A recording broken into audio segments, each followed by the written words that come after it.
really excited to have three panelists join us, and we're really excited that Professor Minson can stay and offer practical insights as we go through.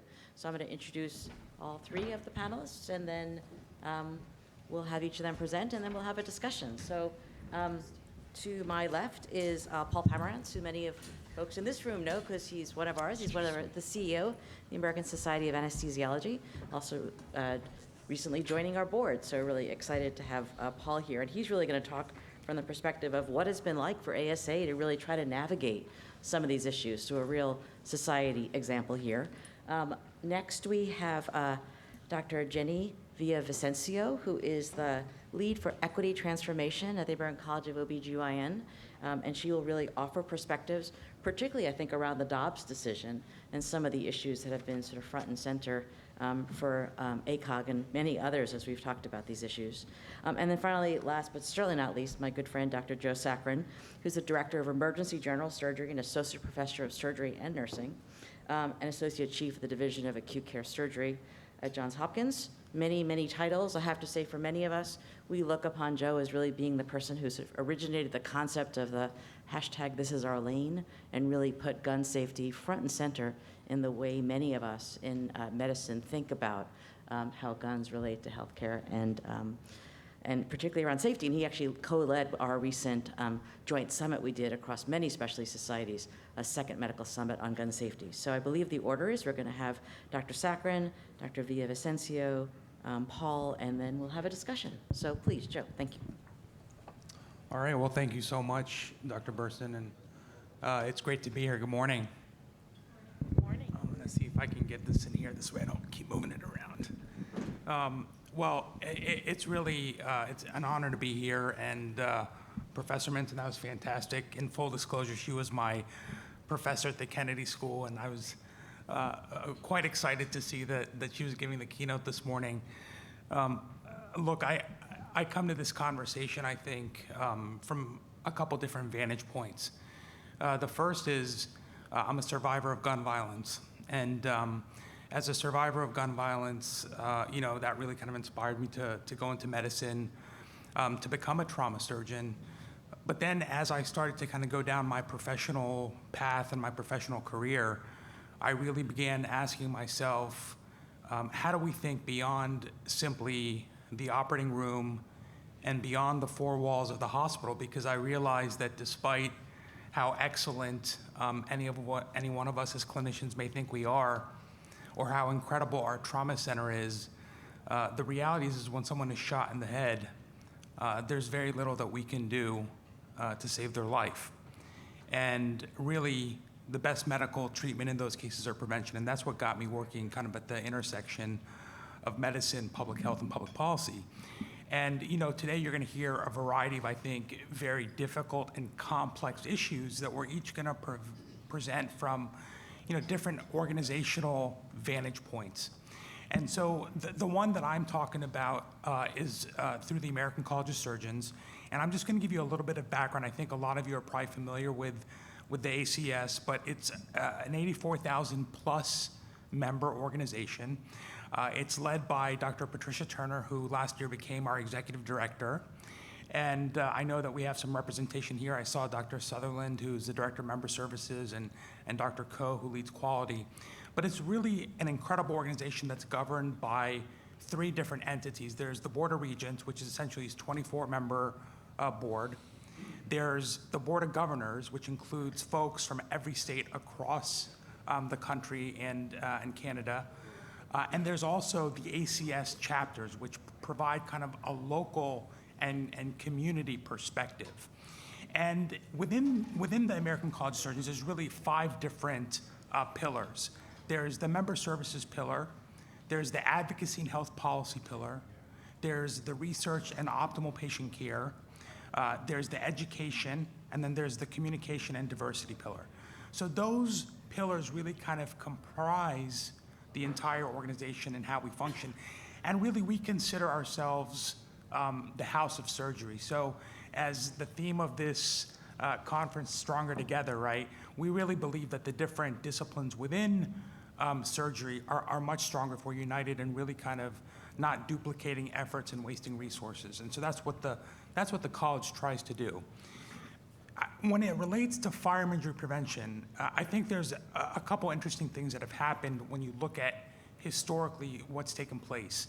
In the early 90s, in 1991, the ACS put out at that time a statement on firearm injury prevention.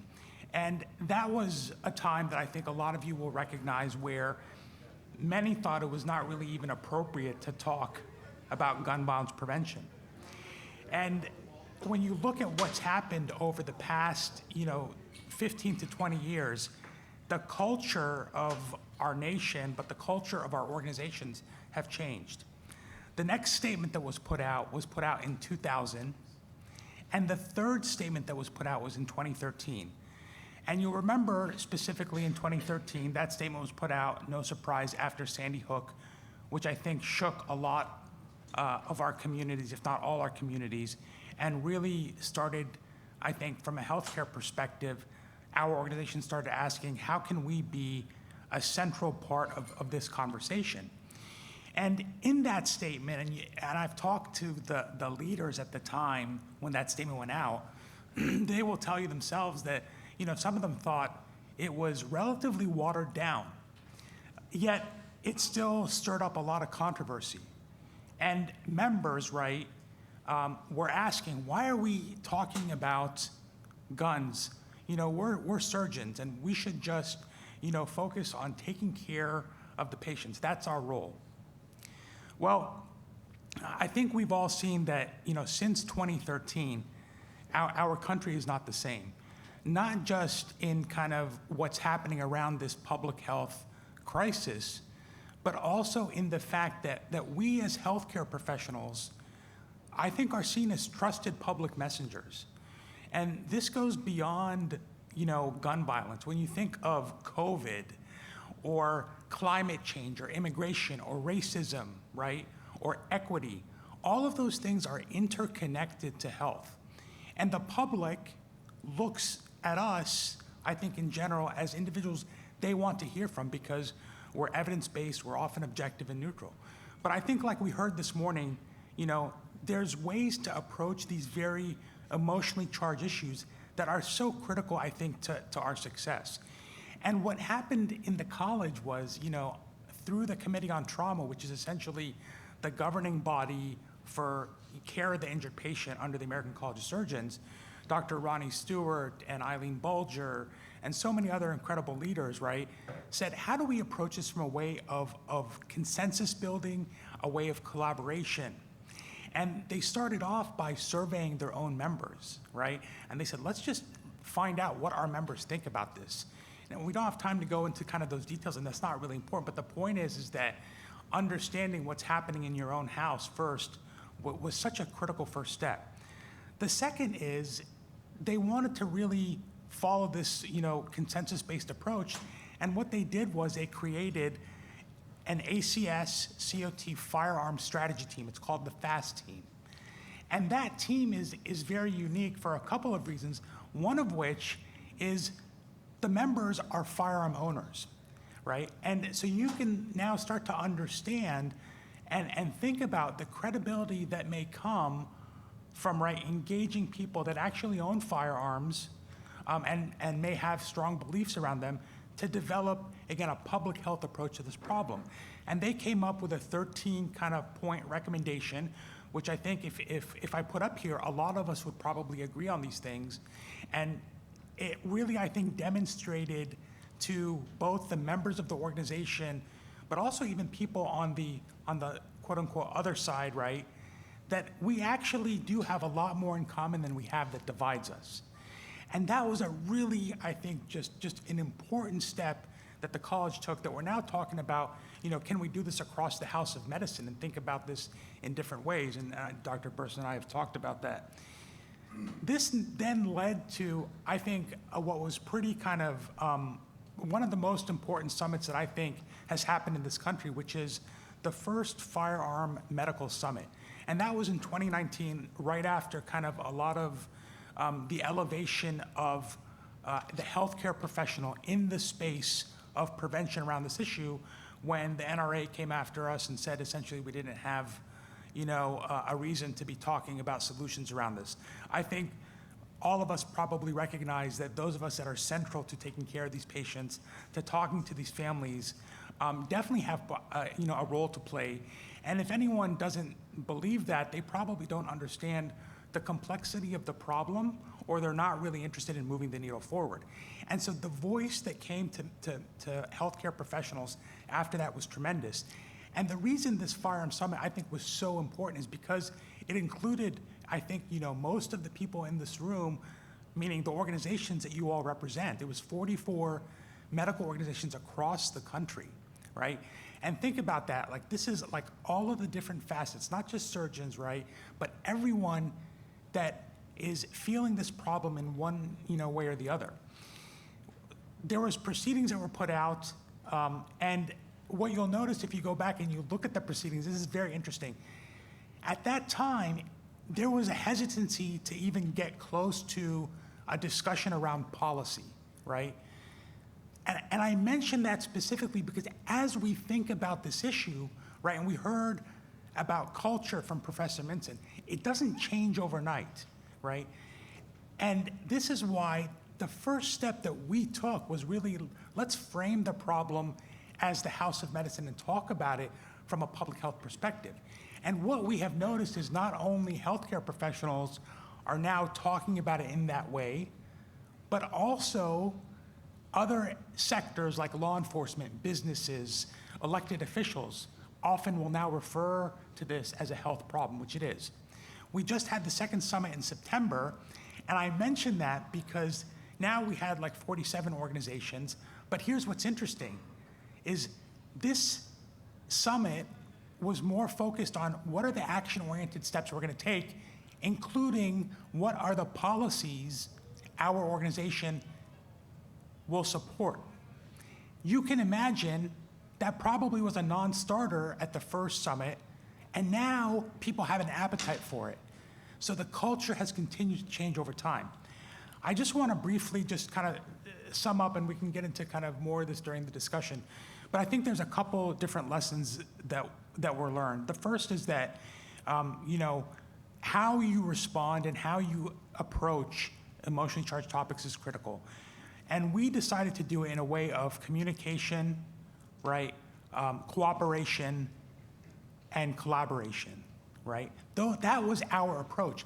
And I think this underscores the fact that, having the right idea is important, but having the right idea without the right strategy and approach is a recipe for failure. And that's in any part of our lives or our organizations, regardless of what you're focused on. The second is we have to be patient, right? It takes time to change culture, and I think we realize the importance of that. And then, the power of storytelling. So at this last summit, we had a Hollywood film director that talked about storytelling. And I think sometimes as, of course, scientists and researchers, we're very focused on the data and science, and that's important. But the data and science doesn't change the hearts and minds of people. So you have to understand how to bring all this together. And as Professor Minson knows, Marshall Gans from the Kennedy School, probably the world expert in public narrative, right, has really framed this concept where if you want to go from value to action, it's done through emotion, meaning being able to tell your story. And it doesn't have to be as dramatic as, being shot in the throat. I think each and every one of us have a story to tell or have stories of our patients that can really, I think, impact and move the needle forward. So thanks for letting me take a few minutes to kind of frame, the problem that we face and how we're addressing it. And I think it's still, an ongoing process, and look forward to hearing from the rest of the panelists. Good morning, everyone. Thank you so much for that, and highlighting the ability of all of us to work together.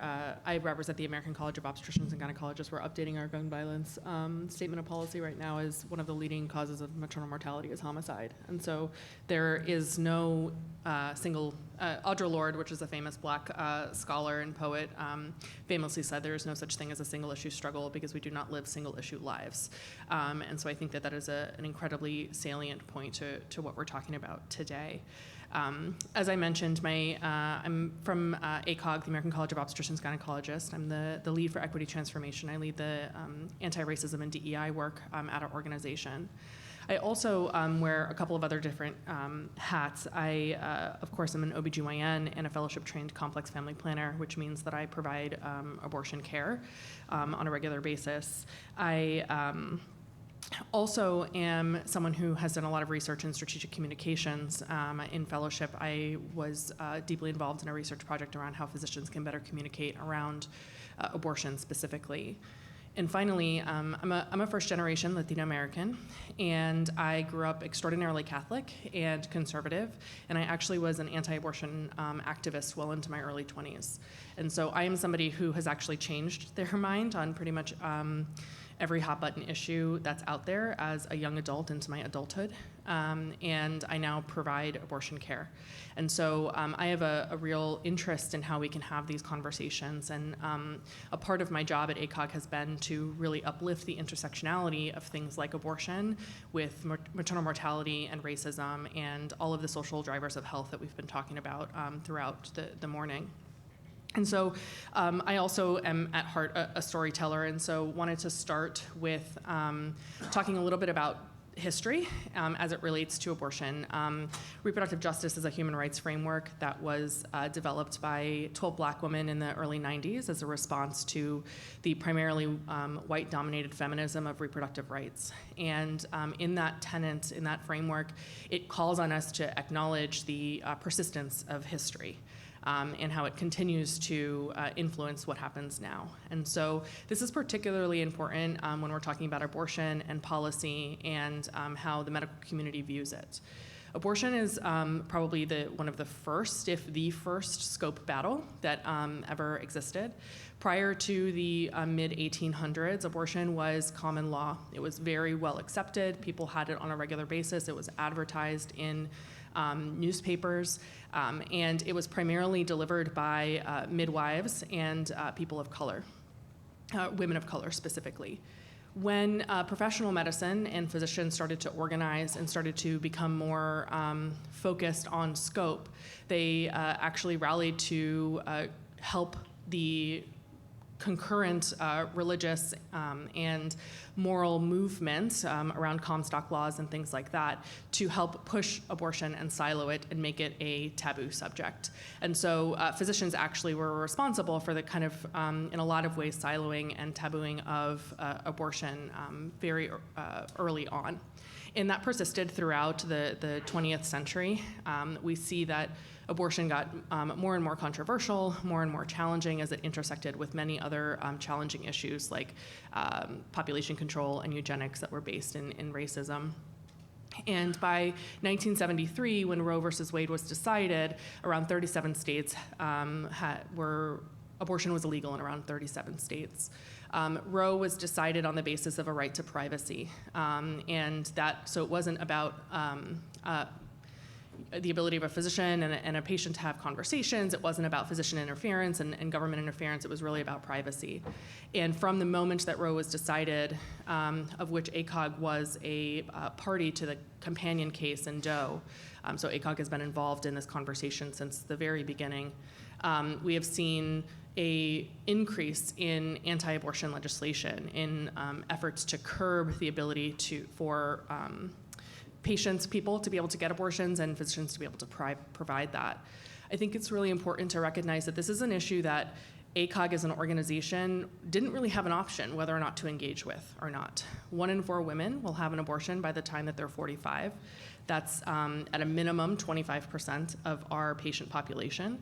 Additionally, abortion and the treatments and all of the skills around it intersect quite deeply with miscarriage management and other obstetric issues. And so it's really not an option for us to not have a conversation about this. But that didn't mean that it wasn't challenging because abortion is politically polarized.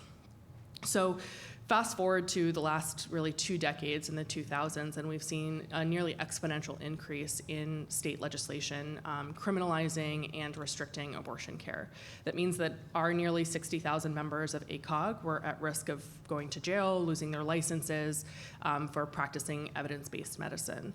And that's really the first point that I want to bring up. You know, Julia talked about or alluded to shared values, or looking at how we can share space with somebody who disagrees with us. And that was one of the things that ACOG continues to lean on, is the extraordinarily robust evidence base that abortion has. Not only do we know that abortion is incredibly safe, and it is incredibly common and utilized, but we also know that OBGYNs generally are willing to help someone who needs an abortion. So as I grew up in the organization, I was, before I worked for ACOG, I volunteered for ACOG, and it was a common refrain, well, we're 50% pro-life or 50% pro-choice, which, by the way, are political designations. They are not in any way moral designations. They are made up by the political machine to divide people.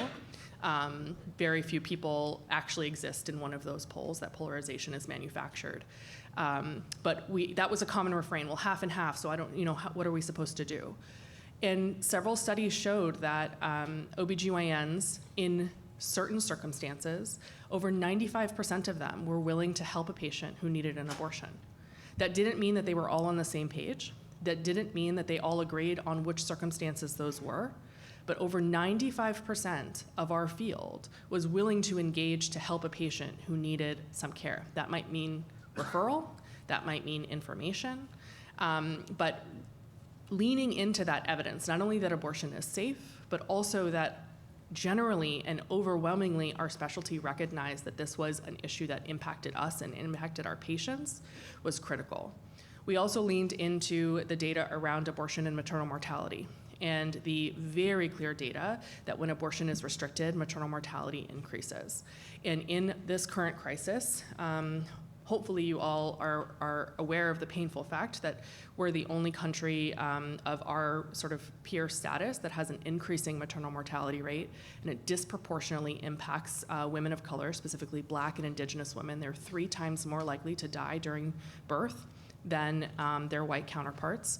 That's irrespective of education, of socioeconomic status, of geography. A PhD in New York, Upper West Side in New York City who is Black is more likely to die in delivery than someone who lives in, a white woman who lives in Appalachia.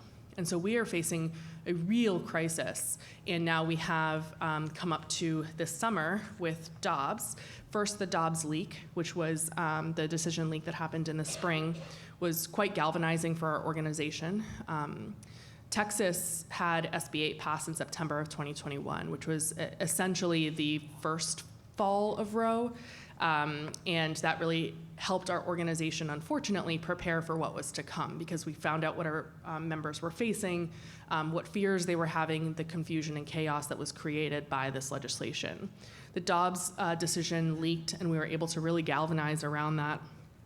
And then ultimately we faced the decision in June of this year where the right to abortion was overturned. The current landscape is really challenging. There is massive confusion, massive chaos.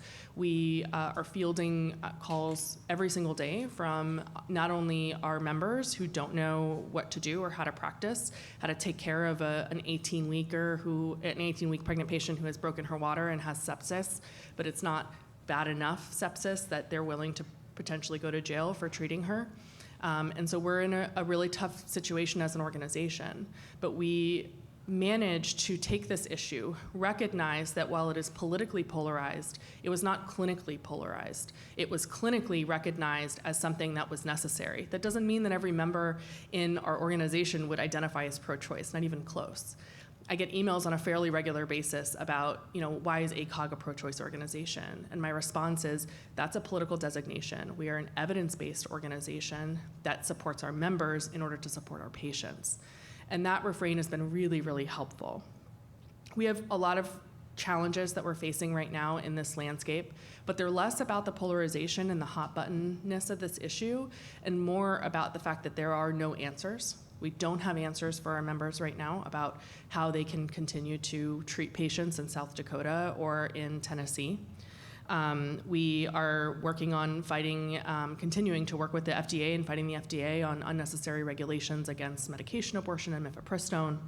And, we continue to have attacks on our providers. You all may be familiar with Dr. Caitlin Bernard, who was doxxed and is currently being sued and investigated by the Indiana Surgeon General for taking care of a 10-year-old sexual assault victim.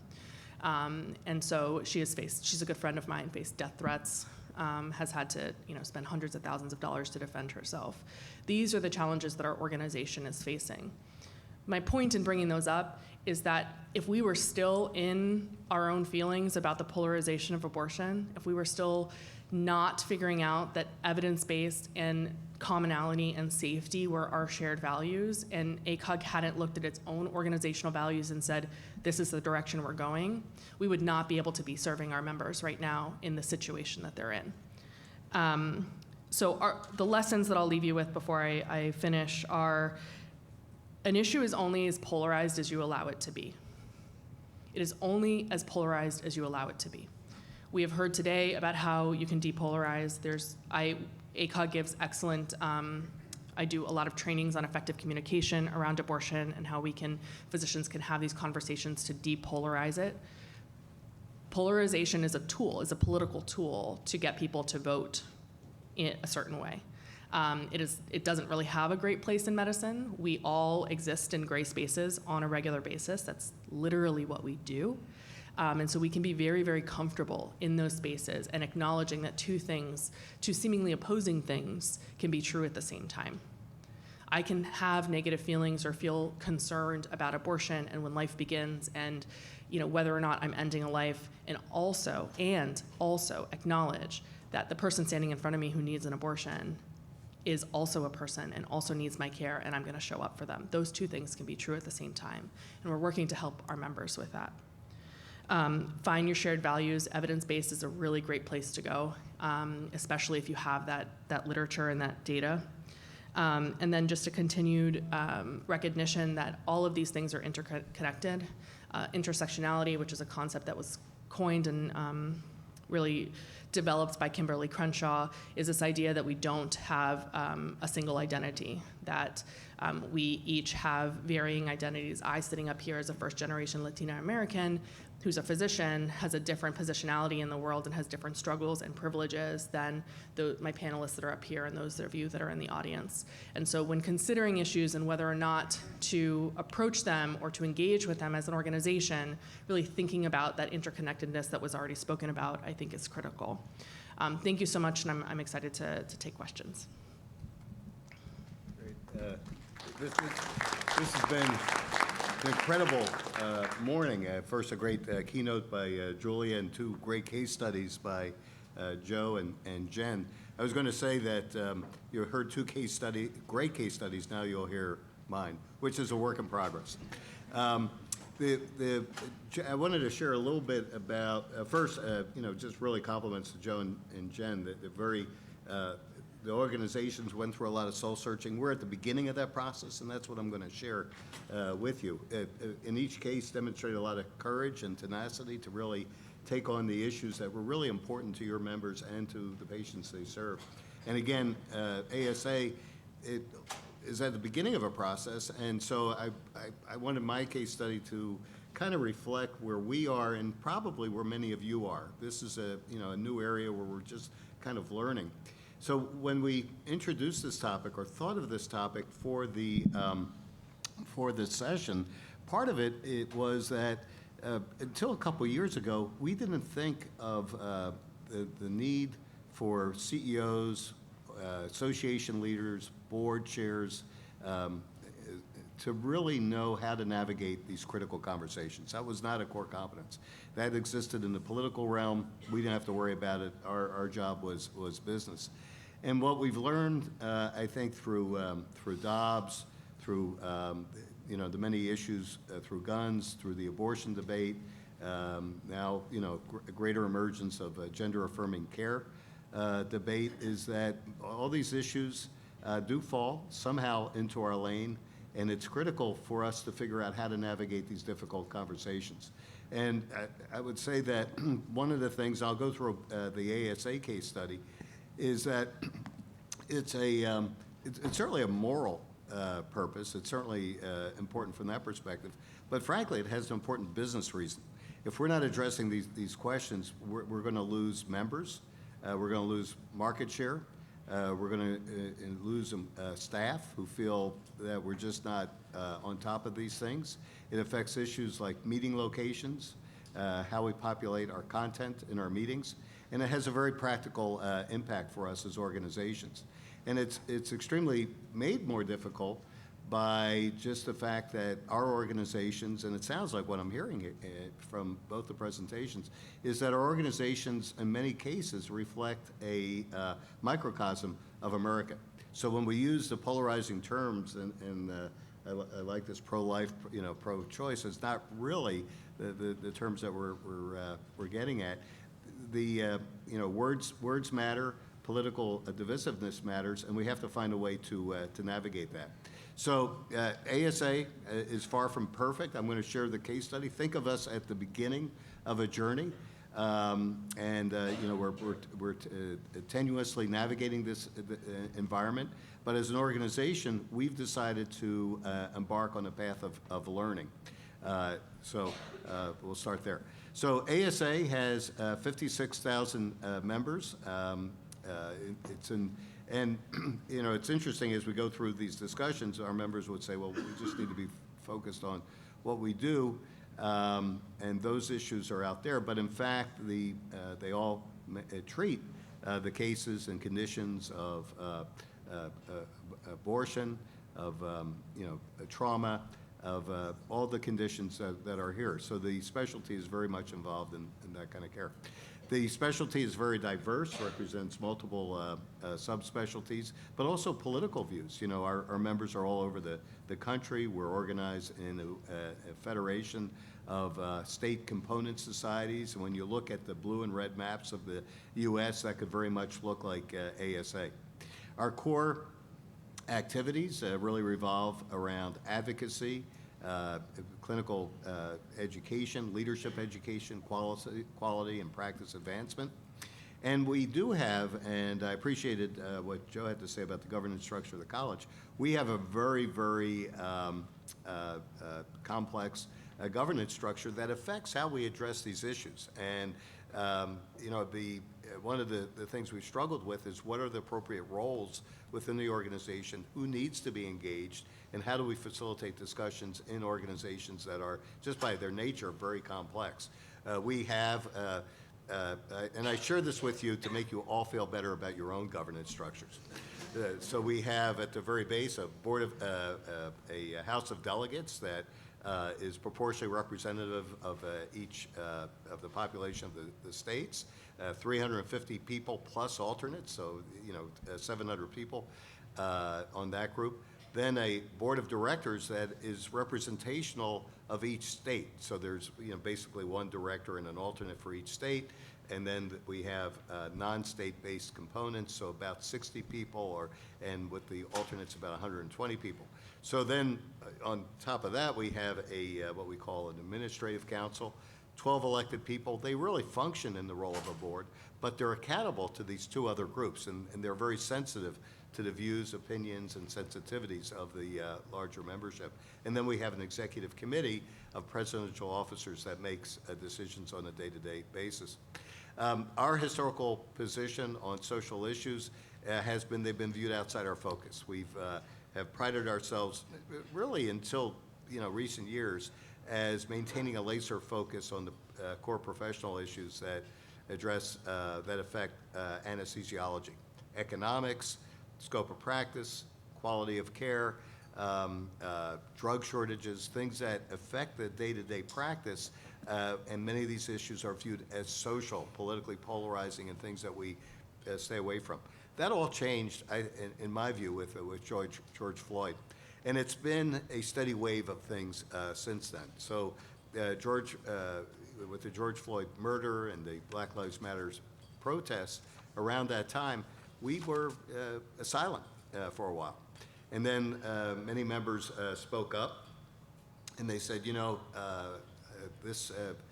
George Floyd murder and these protests, they affect my community. I'm black, I feel marginalized in ASA, I want to hear you say something.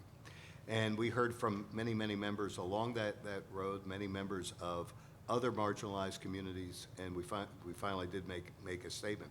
It actually mobilized ASA to address DEI at the member and staff level, and actually engaged, interestingly, because we did step out, we did say, okay, we apologize for taking so long to make a statement.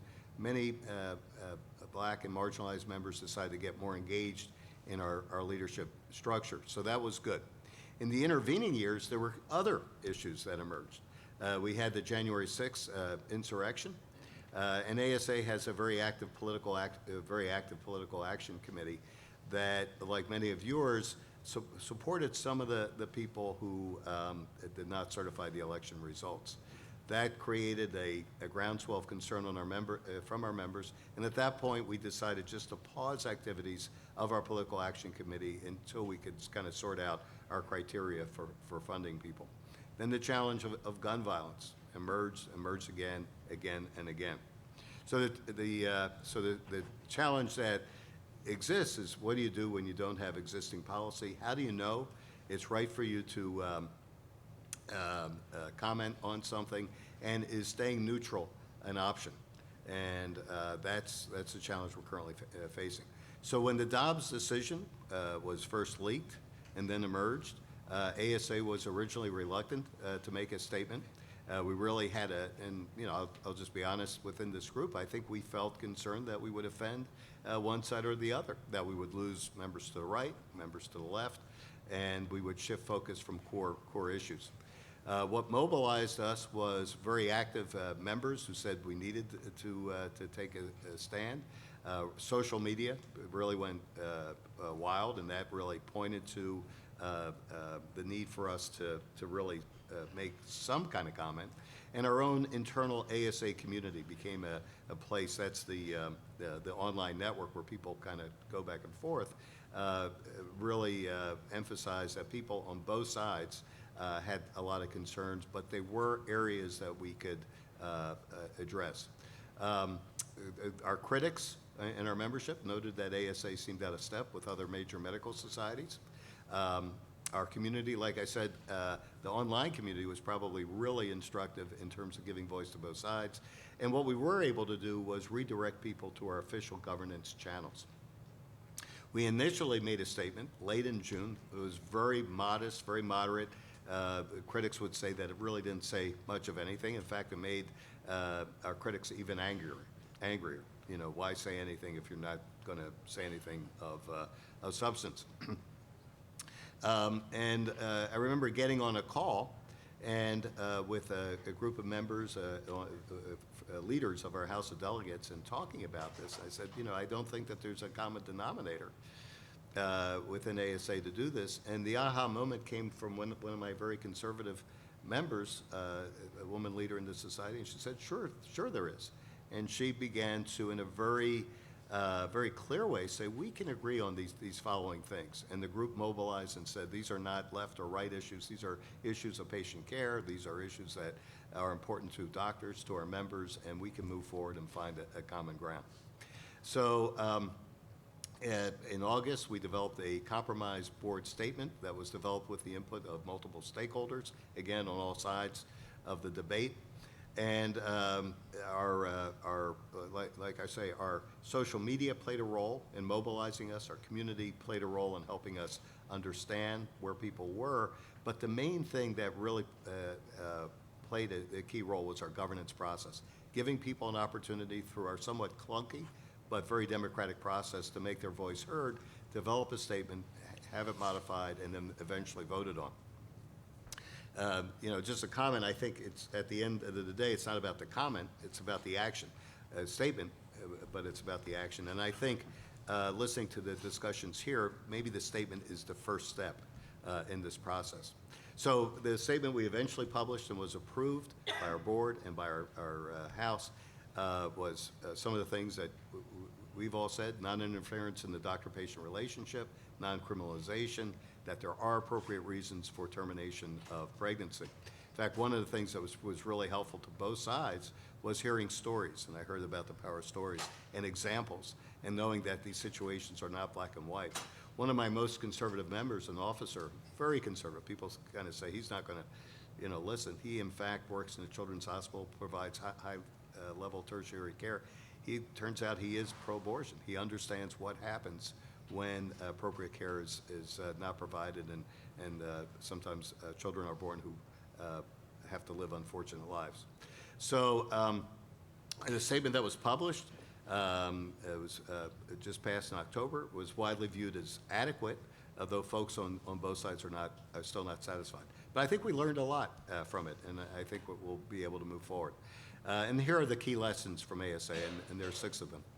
First is responding that broader social issues will be a major part of our role going forward. It's going to be, and with all these issues, whether it be guns, whether it be abortion, whether it be gender-affirming care, or the next issue, they're going to be continuous and long-term. And as leaders, we're going to need to lean in to the controversy. And so the tools that Julia shared, I think, are going to be invaluable to this. We have many communication venues and technology at our hands. We need to use these to promote the discussion and engagement. For ASA's part, delay was problematic. But delay in making a statement was not so much problematic as delay in engaging members and saying, we have an issue, we want to involve you in this. So I think what's important is not necessarily speed, but transparency and inclusiveness into the decision process. And just listening to Jen and to Joe, these were long-term processes, and I think that's really key. It doesn't have to be solved overnight, but you have to acknowledge that there's something that needs to be talked about. Key is to assess the relevance of the issue at the outset and involve the right stakeholders. ASA is beginning to develop a more formal process. So we're developing a discussion framework that could help guide us through this. And we have a committee we've put together working on that. Maureen Gagan of our team has divined and drafted kind of a flow chart that could help guide that. And the idea is that it's neither top-down nor bottom-up, but it's really both. Engagement is the main thing. Most important part for leaders, in my view, is listening. The fourth thing is you can't assume to know what people are thinking. Words matter. We need to find a way to move from trigger words to key principles. Again, I heard that very clearly in these discussions. Examples really help. Find opportunities to build on professional values. And it's amazing, once we pivoted from the polarizing political words to professional values around patient care, the discussion really changed. The issue of timeliness, again, repeating, people said, well, it took a long time for ASAs to come out with its statement. But I think quality is better than speed. But the important thing is to let people know you're listening at the outset. And finally, it's the role of leadership is to create the right environment, create a safe space, help members understand the importance of addressing the issue at hand. I had many members in the heat of the moment threaten to quit, threaten not to come to the annual meeting. Nobody left. Everybody came to the annual meeting. But the idea is we had to approach this with some humility and some openness and realize that this is part of a journey that we'll all be involved in. So that's the case study. So how do we proceed from here? We have some polling questions, right?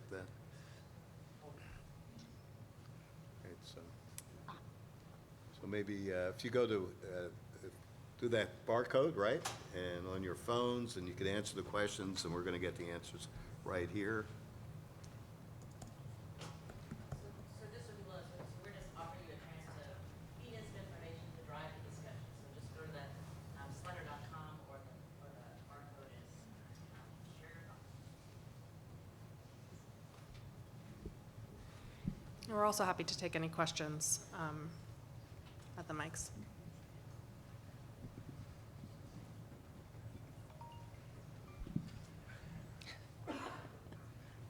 I have, I guess, 2 related questions. First, thank you. This has been just a wonderful discussion, really insightful.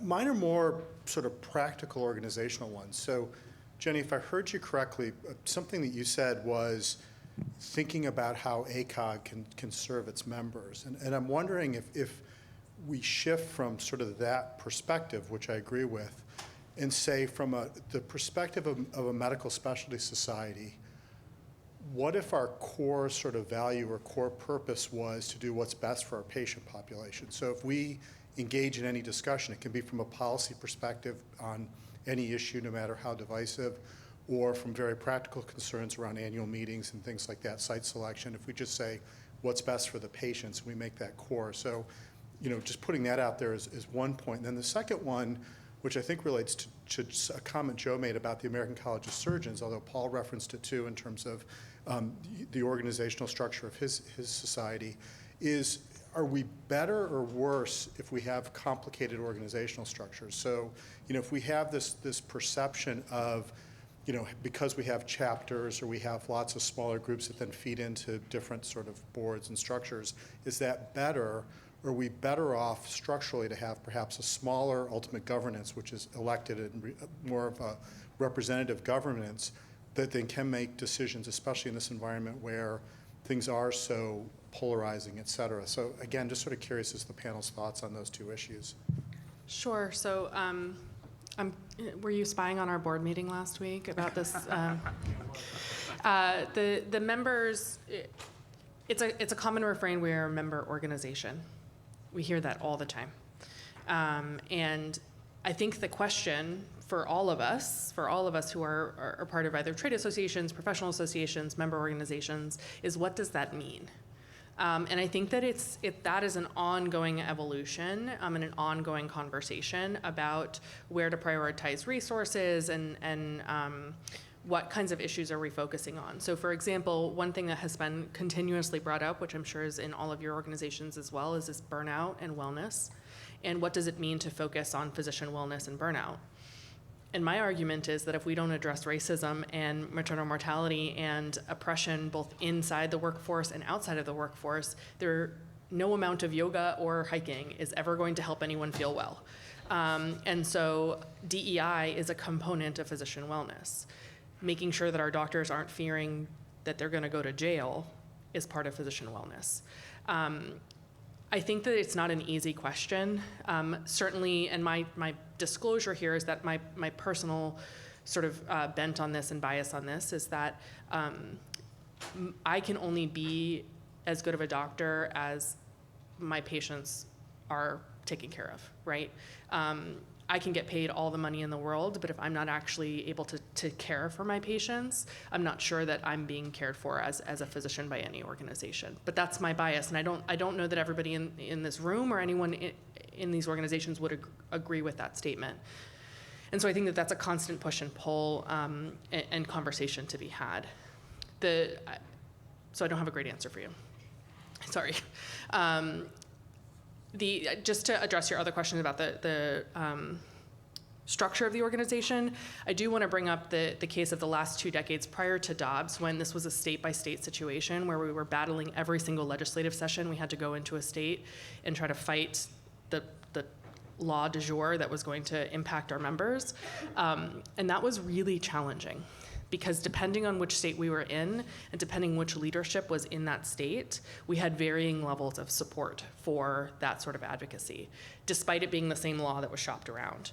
And so it was really, really challenging to make sure that our members had equitable experience and equitable representation based on that. I'm not advocating against that, but I'm just saying that is, particularly with polarizing issues, quite a challenge in a federated structure. Yeah, great comments, and that's a really terrific question, because I think a lot of us are always asking with these, large organizations, how can we be as lean and effective as possible? And I actually think the American College of Surgeons does a pretty great job with that. I mean, I described the different kind of governance that exists, and I think part of the reason you have that goes all the way down to kind of the communities is because, we want that transparency and that representation that is so critical and our members seek. And that's part of, I think the value that members see when they have an issue or when they have a concern. They're able to easily get that information up through the chapters, to the governors, to the regents, to the executive staff, like we've discussed. And that type of bidirectional communication has been super, super important. I would also say that, and this goes to a little bit about what Paul was talking about, which I thought was profound, which is, it took a little while to get the statement out, right? The engagement piece, I think, is really something that is spot on. These things kind of need to happen in parallel. And as you were talking, I was thinking it's almost like, our organizations, and I know some of them do, you need kind of like a rapid response approach where you have, okay, let's get together as an executive staff, let's engage the members, are we going to put out a statement? And then most importantly, what's the action-oriented steps that we're going to take? And I think that kind of, process is so critical. And I know within the American College of Surgeons, we have a significant effort being placed around communication and how we're thinking about that approach. So I do agree. I think it's important to stay lean. I think the college is actually pretty lean. Could we continue to kind of, improve and make sure that we're doing a better job? Absolutely. And I think that's, part of the process. And I think, Dr. Turner has really been thoughtful about not just ensuring very open, clear communication, but also making sure that the members of the college across the different generations are tapped into. And I saw Dr. Sutherland walk in, like we talked about, he's now leading our member services division, and I know that's a big focus of his as well. So great question, thank you. Bill? Thanks very much. Great presentations across the board. Dr. Minson, thanks so much for joining us and shedding an overarching view of what we're all dealing with every day. I think that we're all member-driven organizations. The other aspect that we shouldn't forget is staff, because the same dynamics that we talk about exist within our staff. And I think, Dr. Minson, I'd like to ask you, have you studied or is there any literature out there regarding organizations that take proactive approaches to sort of setting overarching principles for staff interaction? We're fortunate, we had a great staff group that got together and put together our, quote, staff operating principles. And this is separate from code of conduct that all of us have. And I'll just cite one example, and I think that you can refer to it or implied it in your presentation, is assuming good intent, so that when there's communication, you start from the point of whoever you may disagree with, that they're not doing it for some ill purpose. But and I say, our team that put this together really did a fantastic job. I'd be happy to share it with any other organizations that might be interested. But is there, to have a staff group put that together, does it help the organization feel like there's more opportunity for that input? Thanks. Thank you very much. Yes, so absolutely. There's, you're touching on sort of a variety of points again. One is the idea that you had a staff group put it together for the staff, right? And that speaks to a lot of the comments we've had about engagement and voice and giving people that opportunity to contribute to the ultimate statement or rules that are going to govern their professional behavior. The other piece that I think is really important is that when you think about giving people specific actionable behaviors, it actually changes the dynamics, right? So quite often, codes of conduct are sort of like very vague, whereas what you're talking about are specific actionable behaviors that help people understand this is where the organization stands, this is where the values are, because they're actually sort of enshrining those values in how we do business. And I think the final piece, there's a ton of research on what people call organizational voice. And this is a lot of what some of these comments have been about, letting members or staff members have a feeling of, if I have an opinion, if I have particularly a disagreeing opinion or a minority opinion, there's a way to get it out to the leadership, and I will not be penalized or ostracized for disagreeing with sort of the majority view. And that really retains sort of commitment and loyalty and maintains motivation. So I think the research on voice is probably the most sort of informative to that question. You go first. Okay. I just want to thank you for that, and thank you for that question about staff. I think that that's a critical question. And I often joke that my entire job is abortion and racism. So I have tough days pretty much every day. And thinking about staff and thinking about a lot of the things that we're talking about receptive communication and about intent and good intent, I just want to name and honor the fact that for many of our staff who are historically marginalized identity, are facing oppression on a daily basis, either because of their race, their ethnicity, their socioeconomic status, or their gender, this can be really, really hard. It can be emotionally laborious, and it can be harmful. If you are a person of color walking around in the US, it's very, very difficult and actually maybe dangerous to you to assume good intent. You have to be constantly aware. The same thing for women, right? And for other people that are gender diverse. And so while I think it's incredibly important to have these conversations and to encourage receptive communication and to encourage people to have these sorts of vulnerabilities, we also really need to think about our staff and how those of us who are in positions of power and privilege are ultimately responsible for our staff's safety, psychological safety and otherwise. And when you're thinking about introducing receptive communication as a core competency, make sure that you're not looking at your, first generation immigrant staff member and making them have conversations about immigration policy and grading them in their job on how well they do on that, because that is really, really challenging.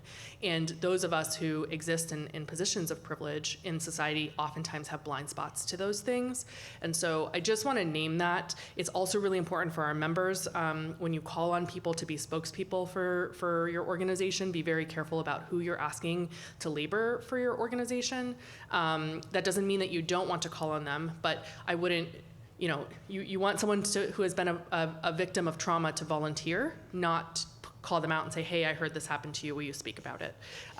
Because those things can be really, really harmful, and while we're trying to do good and we intend to do good, we actually can be very harmful.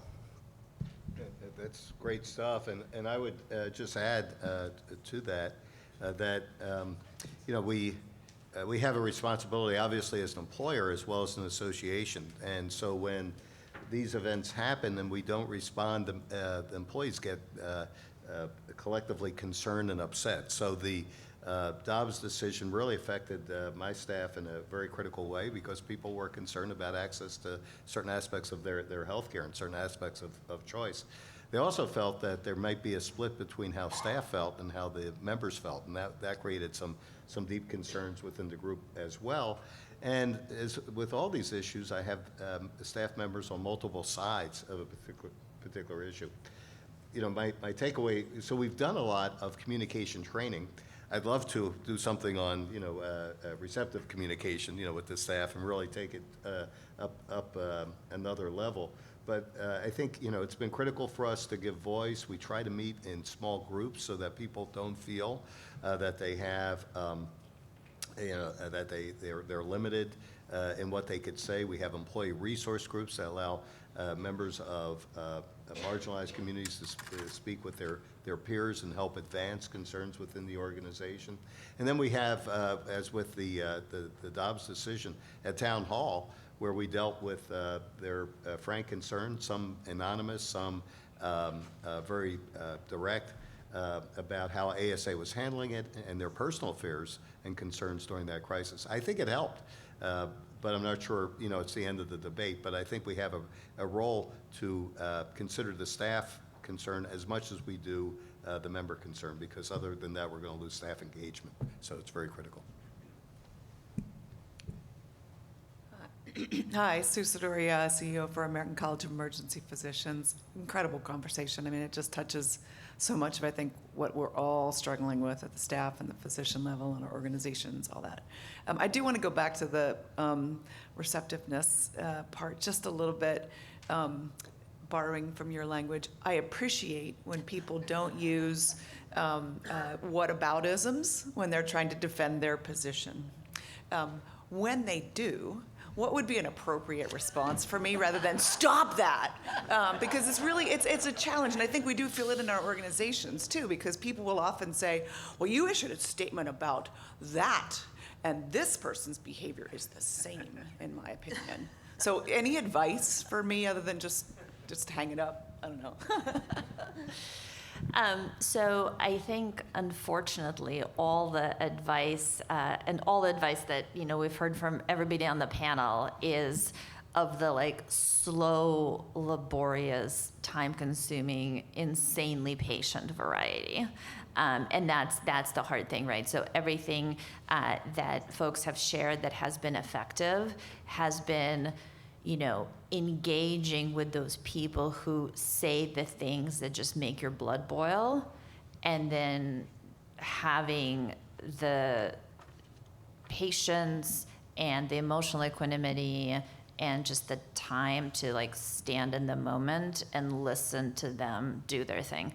I've been spending a lot of time recently with a bunch of federal mediators.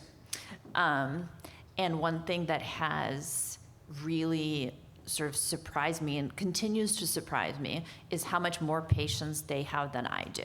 So the research you're referring to is a paper that's under review right now, where we show that physicians' political party affiliation predicted their willingness to prescribe ivermectin and hydroxychloroquine, even after the data came out sort of conclusively showing that those treatments would be ineffective for COVID-19.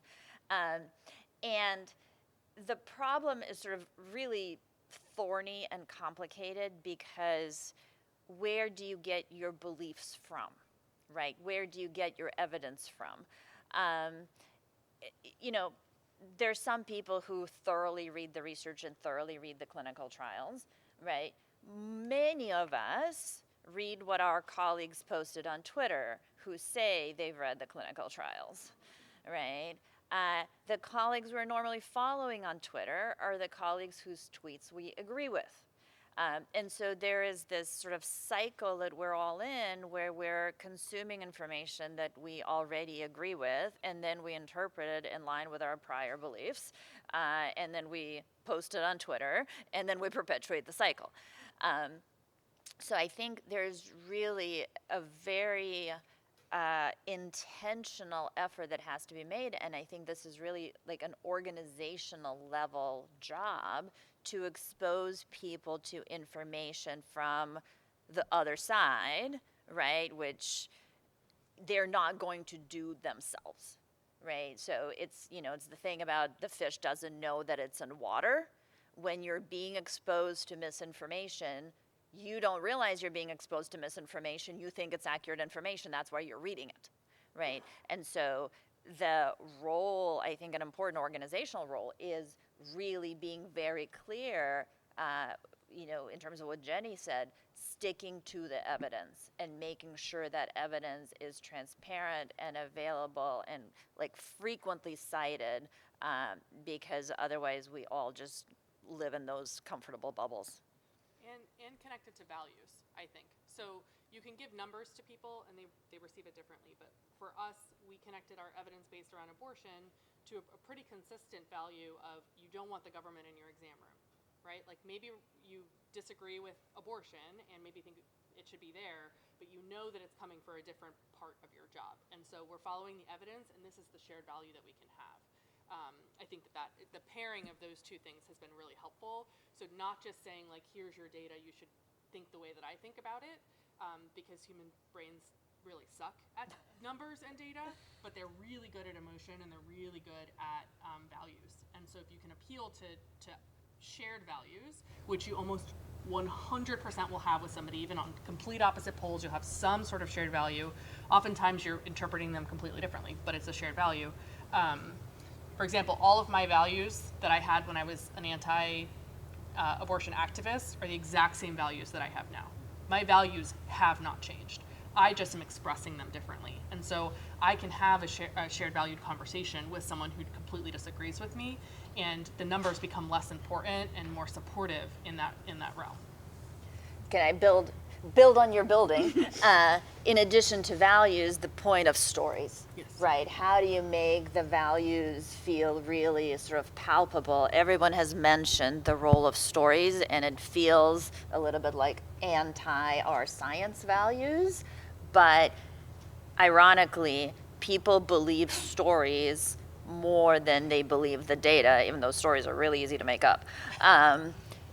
But it's tremendously powerful in getting people to think about the data differently if you can tell a personal story.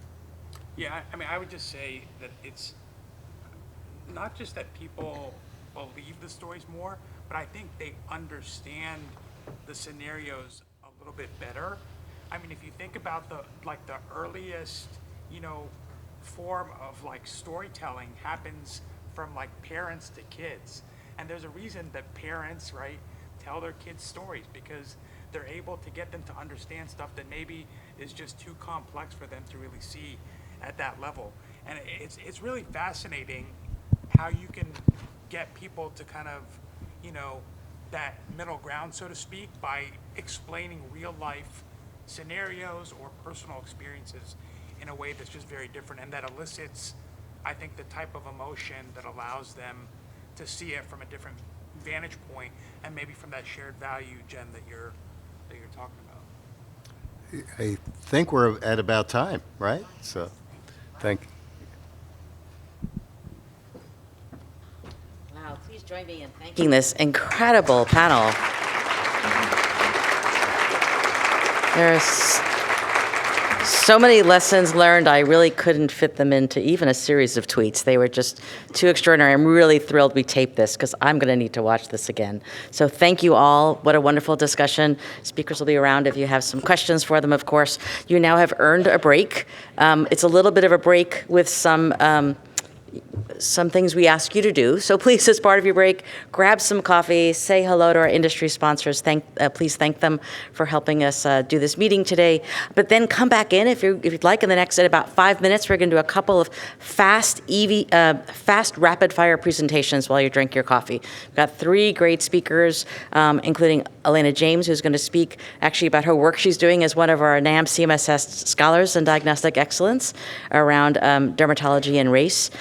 Reducing health disparities through accredited education with Julie Tanner from AAHP&M, and then our own Sarah Imhoff will talk about our CDC work on immunization. So thank you all. Come back in about 5 minutes, grab some coffee, say hi to our sponsors, and thanks again to a great panel.